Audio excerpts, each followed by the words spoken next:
My name is Olivia Bennett. I'm 42 and I work as a freelance interior designer in Seattle, Washington. For 15 years, I believed I had the kind of marriage most people only dream of. Daniel, my husband, is 45, a calm, thoughtful, and reliable accountant who seemed to embody everything a partner should be. Every Sunday, he would bring me fresh roses, always in a crisp, neatly pressed shirt, and not once did I have to worry about bills or finances. Our weekends were filled with quiet walks through the city, cozy evenings at home, and the small, thoughtful gestures that made me feel cherished. We didn't have children, but our life together felt complete, harmonious, like a perfectly painted canvas. Every detail seemed in its right place, until the day the illusion shattered, revealing cracks I had never imagined existed in the foundation of our so-called perfect marriage. If you're still listening, we want to sincerely thank you for spending your time with us. Truly means a lot. We'd love to know, where in the world are you watching from? Drop your country in the comments and let's see how far this message has reached. If you haven't subscribed to the channel yet, I highly recommend doing it now so you won't miss any of our upcoming stories. These aren't just ordinary stories, they're filled with meaningful life lessons that can inspire, teach, and stay with you long after the video ends. Hit that subscribe button and join our growing community. Daniel died of a heart attack on a Thursday evening. The doctor called it a massive myocardial infarction, something that had happened quickly, almost without warning. I don't remember nodding when he spoke, as if I somehow understood, but in truth, I didn't. I couldn't grasp it, how the man I loved, the one I believed knew me better than anyone else, was gone forever. The funeral passed in a blur, like a half-remembered dream. Black suits, polite condolences whispered through stiff lips, and faces I didn't recognize crowded around me, offering sympathy I wasn't sure I deserved. I clung to Sarah, my best friend from college, who kept handing me water I couldn't drink and sandwiches I couldn't stomach. Her presence was a lifeline, a tether to the world I had not yet learned to navigate without Daniel. Then Emily arrived, my younger sister, 38, a freelance marketing consultant with a perfect smile that always felt just a little too rehearsed. The sweet scent of her perfume made my stomach twist, and her hug lingered far longer than it should have. Olivia. "I'm so sorry," she whispered, her voice smooth, practiced, almost like a script she had delivered 1,000 times. Daniel was like a brother to me. I wanted to believe her. I wanted to feel that shared grief, that mutual loss. But her eyes, they didn't carry the shadow of pain. There was no tremor, no falter, no glimmer of the raw vulnerability I expected from someone who had truly known him. It unsettled me more than her words did. I wanted her to hurt, to ache as I did, to confirm that our loss was mutual, but instead I only saw calm, measured composure. I remember staring at the coffin, at the neatly arranged flowers, the polished wood, the quiet air thick with murmurs I couldn't make sense of. Daniel should have been there, should have been walking toward me with that half smile that made my chest ache with affection. Instead, there was nothing. Only silence and the heavy, suffocating reality of absence. Later, I would replay the day in my mind endlessly. The faces, the gestures, the condolences all felt like a performance I had stumbled into. Sarah was patient, hovering near me, her presence steady, a small island of familiarity. Emily hovered too, but differently, calculated, precise, the kind of comfort that didn't soothe so much as remind me of how carefully she could shape herself in any situation. I left the funeral with a hollow chest, my hands trembling in ways I hadn't expected. The city seemed sharper somehow, colder, as if grief had etched new angles onto familiar streets. My apartment was empty, echoing with Daniel's absence in a way that made every sound, my own breathing, the hum of the refrigerator, the distant rumble of traffic, feel unbearable. I realized with a sinking clarity that life would continue without him. And I had no idea how to survive it. That evening, as Emily poured wine in my kitchen, she leaned slightly closer and said, "Olivia, I know this isn't the right time, but Daniel once lent me money. I want to settle that." I froze, unable to form words. "Money? What money?" I asked, my voice barely steady. She smiled, a little too knowingly, as if my confusion amused her. "Oh, I guess he never told you," she said lightly, her tone brushing off the weight of her revelation. I watched her, glass in hand, and felt a cold ripple of disbelief wash over me. Daniel had never mentioned this, not a word. Trust one had placed in him, the transparency I believed we shared, suddenly felt like a fragile illusion. Emily's casual disclosure cut through the fog of my grief, leaving a raw, uneasy ache in its wake. Later that night, I couldn't sleep. I wandered through the empty house, brushing my fingers along surfaces, hoping foolishly that objects might speak, that they might tell me something I couldn't otherwise grasp. Every shadow seemed to whisper, every room felt stranger than the last. My steps eventually carried me to the hallway table, where Daniel's keys rested in their familiar, orderly cluster. Among them was a key I had never seen before, a small, nondescript thing different from the rest. It belonged to the garage, a place he had never allowed me to enter. I remembered his words now, casual, almost dismissive. "It's just tools, oil, nothing you'd be interested in." I had never asked further, trusting his judgment, believing I understood him completely. But tonight, that unassuming key called to me with an urgency I could no longer ignore. For the first time since his death, I felt a spark of defiance, a fragile thread of curiosity threading through my grief. The house was silent, the wine forgotten on the counter, and I held the key in my hand, feeling the cold metal against my palm. I realized something essential. I had nothing left to lose. The trust one had taken for granted was gone. The life I thought I knew had fractured into questions without answers. And with that key, I felt the first stirrings of determination, not just to uncover secrets Daniel had kept, but to reclaim a sense of control in a world that had suddenly turned unrecognizable. That night, I decided I would find out what had been hidden from me, no matter what it took. The next morning, I drove to the garage in the old industrial district, a place of crumbling buildings and weeds sprouting defiantly through cracked concrete. Daniel had come here every Thursday, a ritual I had never questioned, never imagined needing to.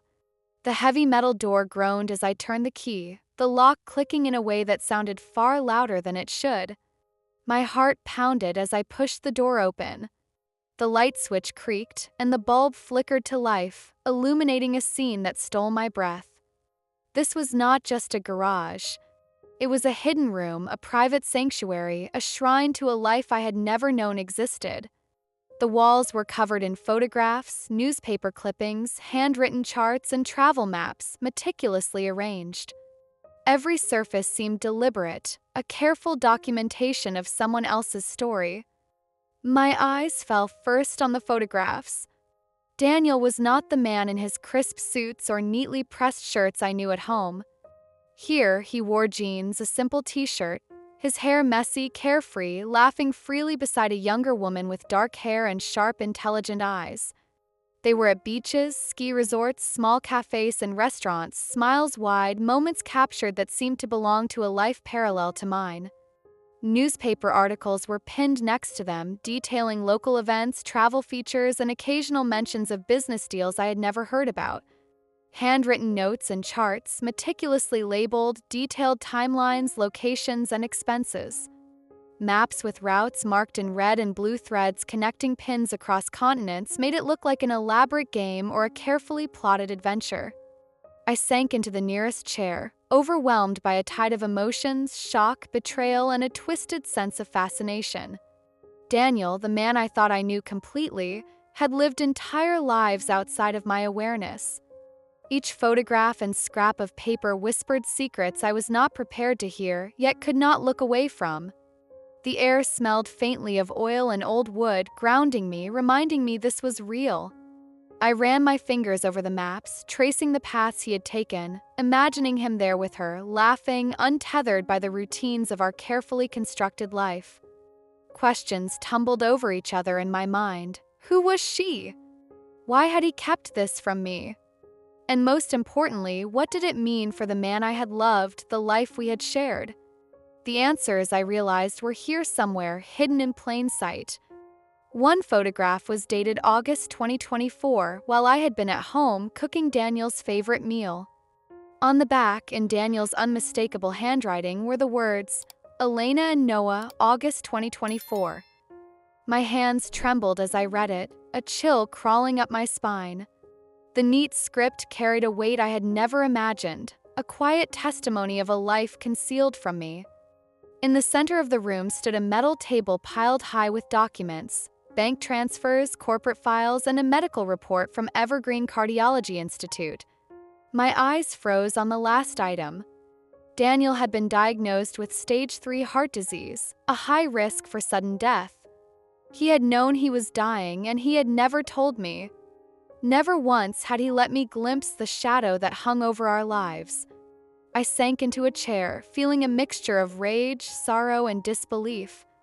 A sudden sound of footsteps startled me. My heart leapt. The doorway stood a young man, maybe in his mid-20s, dark-haired, with sharp, striking eyes. "Noah, the boy from the photographs."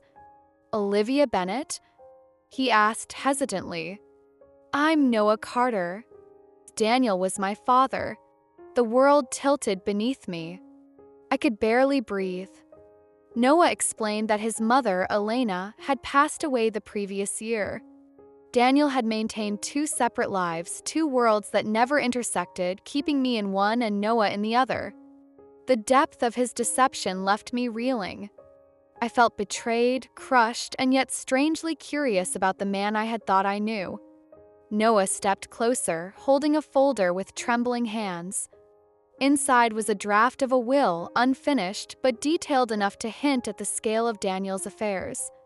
There were mentions of a company named Pacific Crest Ventures, financial holdings I had never been aware of, and references to an object I had always thought was a mere gift, my jade necklace. Daniel's gift, the necklace, was no ordinary trinket. It was a key, both literal and symbolic, designed to unlock the safe in his office, granting access to secrets he had kept even from me. As Noah spoke, I realized how carefully Daniel had orchestrated everything, even in the shadow of his impending death. He had prepared paths for both of us, steps that would eventually converge or perhaps diverge after he was gone. The jade necklace, once a token of love and affection, now felt heavy in my hand, carrying the weight of truth and revelation. I sat there, staring at Noah, the documents, and the photographs, trying to process the enormity of what I had discovered.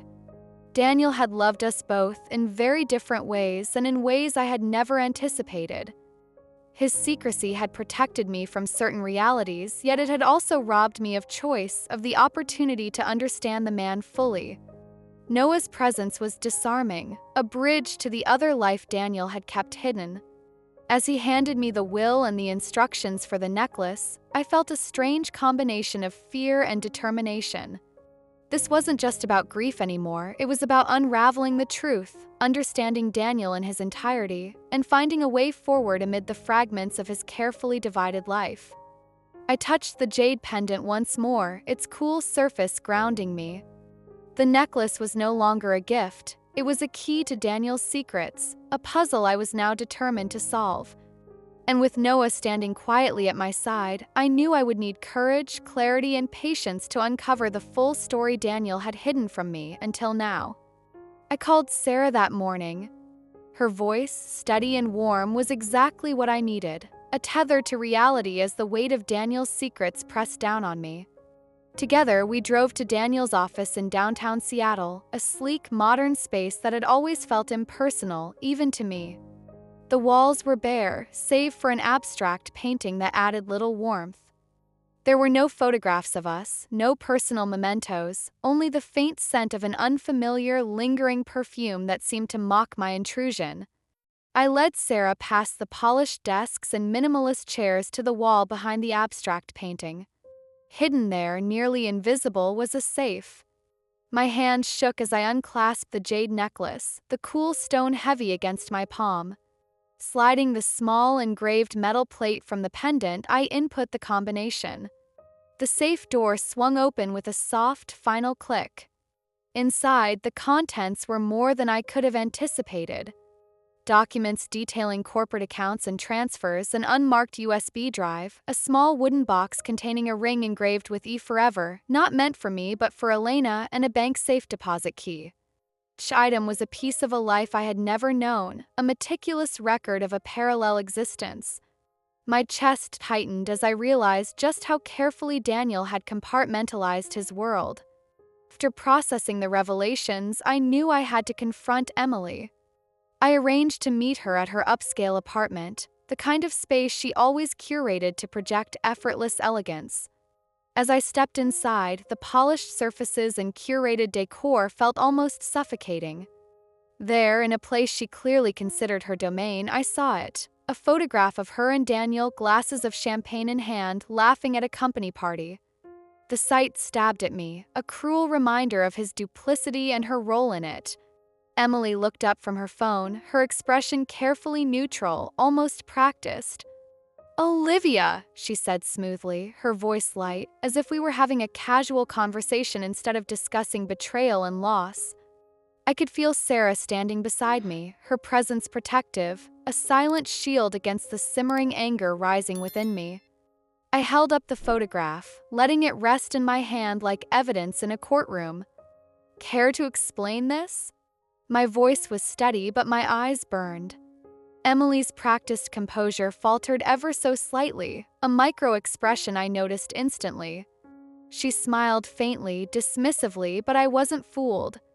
Every detail, the ring, the safe, the photograph, pointed to a truth she had tried to mask, and now it was laid bare before me. The confrontation wasn't loud or theatrical, it was surgical, precise.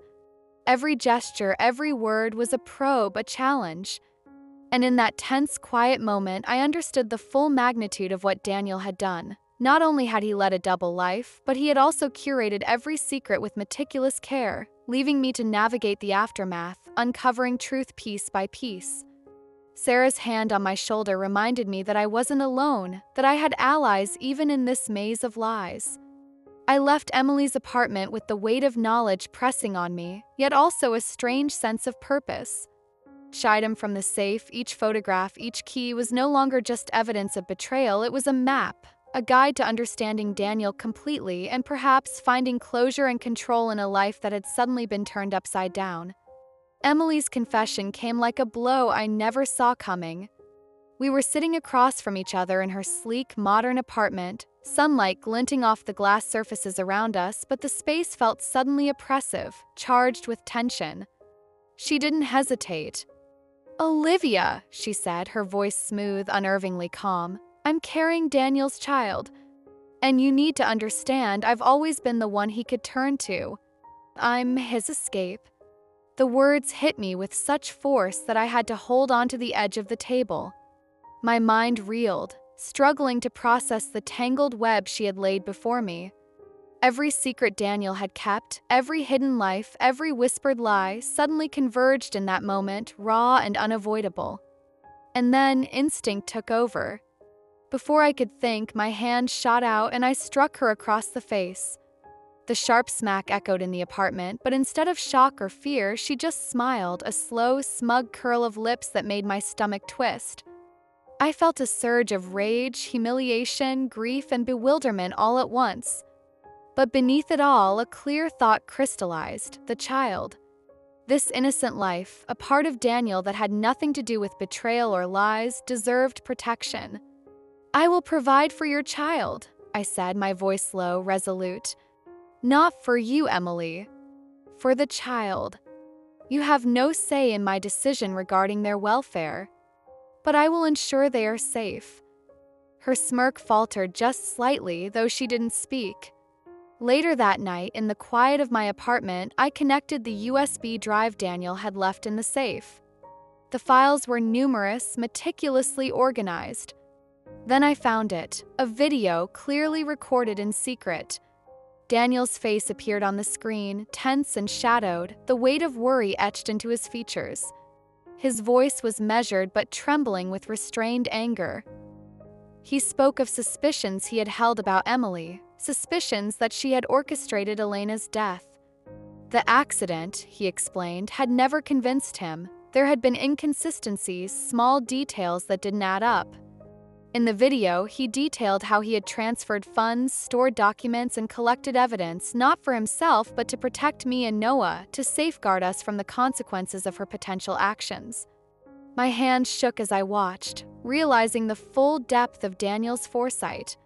He had anticipated threats, hidden layers of protection, and left instructions for how to access the truth.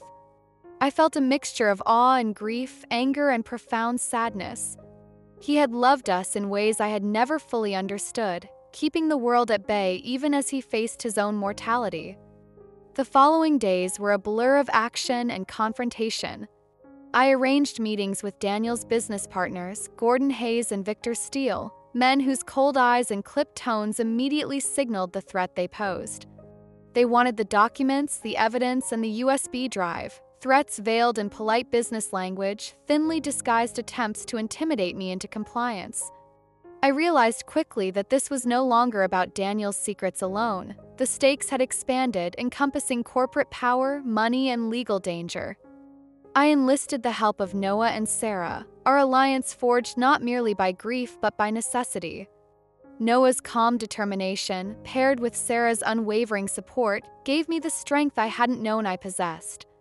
Together, we compiled the evidence, making sure each piece, every document, every transfer record, every photo and video file was accounted for. Then we sent it all to Marcus Reed, a lawyer who had handled high-profile corporate and criminal cases. With the files, we included a detailed warning. Should Gordon Hayes, Victor Steele, or anyone else attempt to threaten, intimidate, or reclaim the evidence, copies would be forwarded immediately to both the IRS and Interpol. Tension during those days was palpable. Each phone call, each knock at the door made my pulse spike. But with every passing moment, I also felt a strange clarity. I was no longer simply Olivia, the grieving widow. I had become the guardian of truths Daniel had left behind, a protector of lives, Noah's, the unborn child's, and even my own, against forces that would exploit secrecy and grief for profit and control. Emily's presence still lingered like a shadow in my mind, the smirk she wore after my slap haunting me. Yet the confrontation and my decision regarding the child had reasserted my agency. Daniel's life had been full of hidden layers, but I refused to be a passive observer in the aftermath. I had stepped fully into the role he had quietly prepared me for, keeper of secrets, executor of justice, and shield for those who had no say in the chaos he had left behind. By the end of the week, the documents were secured, the threats neutralized, and the evidence legally filed and protected. I stood alone in my apartment one evening, staring at the city skyline through the wide window, a deep sense of exhaustion and resolve settling in me. Daniel was gone, and yet, through his foresight, I had found a measure of control in the storm of his secrets. The road ahead was uncertain, fraught with challenges I had never imagined, but for the first time in weeks, I felt something I hadn't allowed myself to feel in a long time: determination. I would see this through, not just for me, but for Daniel, for Noah, for the child he had left behind, and for the fragments of truth he had entrusted to my care. In the end, I left Seattle behind, leaving the house filled with memories that now felt like fragments of a life I had only partly lived. Each room I had once walked through with Daniel, the kitchen where we had laughed, the living room where he read quietly while I worked, was now a museum of ghosts. I had carried the weight of betrayal, grief, and secrets far too long. And yet, as I closed the door for the last time, I felt a strange sense of liberation. I drove across the mountains, heading toward Colorado, where I rented a small house perched near the foothills. The air smelled clean and crisp, each breath reminding me of a world that had always existed beyond the chaos of my past. Here, I could finally be Olivia Bennett, no longer a wife deceived, no longer the silent observer of lies and hidden lives. I could be a woman who understood the depth of truth, who held the power to shape her own destiny. First weeks were quiet, almost painfully so. I woke to the sunrise over pine-streaked mountains, sipped coffee on the porch, and allowed myself to feel, truly feel, without judgment. I spent long hours walking through the woods, reflecting on everything that had happened, and slowly a sense of clarity emerged. Daniel's secrets had been staggering, Emily's betrayal crushing, yet through the rubble of my former life, I realized there were lessons I would carry forever. The first lesson: trust your instincts. I had sensed that something was amiss long before the evidence confirmed it. Then intuition whispers before facts emerge. Learning to listen to that inner voice, even when it's uncomfortable, is crucial. Guides you through deception and helps you act decisively when the stakes are high. The second lesson: grief and anger are valid, but so is action. I allowed myself to mourn Daniel fully, to cry for the life I had imagined. I allowed myself to feel furious at Emily, at the secrets, at the betrayal. But I also acted swiftly, deliberately, with purpose. Mourning without action can trap you in helplessness. Transforming grief into clarity and strategy is how you reclaim control. The third lesson: protect innocence even when hurt. I chose to provide for Emily's child, not for her, but for the baby. The act was not about forgiveness, it was about justice and care for those who had no voice. Compassion does not mean weakness. It is a choice of strength, a conscious decision to nurture life and truth amid chaos. The fourth lesson: knowledge is power, but courage is essential. Daniel's foresight had given me the tools to protect myself and others, but the documents, the safe, the USB drives, all of it meant nothing without courage. Courage allowed me to confront Emily, navigate corporate threats, and assert agency over my life. Possessing knowledge is only half the battle. Acting on it requires bravery and resolve. The fifth lesson: freedom is a practice, not a destination. Leaving Seattle did not erase the past, did not magically remove pain or betrayal. But choosing to step into a life of autonomy, to make decisions rooted in truth and integrity, was my way of reclaiming freedom. Each day in Colorado, each walk in the woods, each quiet moment alone reminded me that freedom grows from the choices we make, moment by moment. I built a new life here, simple yet full. I painted the walls in soft colors, arranged furniture to suit my taste, and filled my days with work I loved. Occasionally, I would think of Daniel with all his complexities, all his flaws, all his care. And sometimes I would allow a quiet smile, remembering the man I had loved while acknowledging the truth I now knew. Noah, too, became part of this new reality, a living connection to Daniel's hidden life, and a reminder that love can exist even amidst deception. Through this journey, I learned that life does not end with betrayal, grief, or loss. It begins anew every day, shaped by the courage to face truth, the resolve to protect what matters, and the wisdom to carry lessons forward. We cannot control the secrets others keep, nor the actions they take, but we can control how we respond, how we rebuild, and how we honor our own integrity. If there's one thing I want anyone reading this to take away, it's this: cherish your instincts, protect your peace, act with courage, nurture innocence, and embrace freedom. Life is too short to live in the shadow of others' deception. Step forward, claim your truth, and allow yourself to rebuild. If you found my journey meaningful, inspiring, or even a little cathartic, please like, share, and subscribe to this channel. There are more stories of resilience, courage, and personal growth waiting to be told, and I want you to be part of this journey. Your support helps keep these stories alive, reminding us all that even in the darkest times, we have the strength to start over. So here I am, Olivia Bennett, standing at the edge of the mountains, holding the truth in one hand and my future in the other, finally free, finally whole, and finally ready to live my life on my own terms.